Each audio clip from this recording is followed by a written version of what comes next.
Okay, now let's get started with the actual procedures.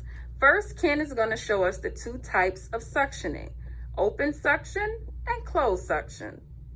Good afternoon, Autumn. Once again, I'm going to first go over the open suction. This is a 14 French catheter kit that I have in my hands. So obviously prior to going into our patient's room, so we're going to do our hand hygiene. We're going to wear all of our proper PPE, and we're going to go in, introduce ourselves to our patient, and we will also explain to them what we are going to be doing with them. This is considered a sterile procedure. You're going to want to monitor your patient's pulse ox prior to this procedure. You're going to also want to possibly turn up the oxygen on them to pre-oxygenate them prior to this procedure, making sure that you turn it down when you're finished, back to whatever liter flow they have to be on. So I'm going to go ahead and open this kit. Like I said, this is considered a sterile procedure.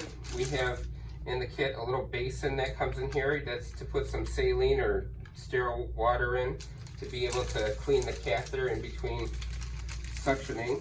And then you have your gloves here. I'm going to attempt to put these on. Sometimes when your hands are a little sweaty, they're somewhat difficult to put on. So you're trying to grab and keep the gloves sterile by putting the gloves on without touching the outside of the glove. Sometimes it's a little harder than other times. And we're going to get the other one on here. Okay, now I'm going to consider it, and if it rips, you got to go out and get another glove. So, but just for the sake of the demonstration, because I keep on ripping a glove, I'm going to go through with this, but in reality, we'd get another kit out and we'd start with another set of gloves. So, here's our suction catheter in this envelope. Obviously, this is going to be my clean hand. This is going to be my dirty hand, okay? So, we're going to come over, we're going to have a setup like this with a suction system and a canister, and I'm going to take my dirty hand and I'm going to go ahead and I'm going to put this together with that. So now I've got, anytime I occlude that port there, I'm able to suction my patient, okay?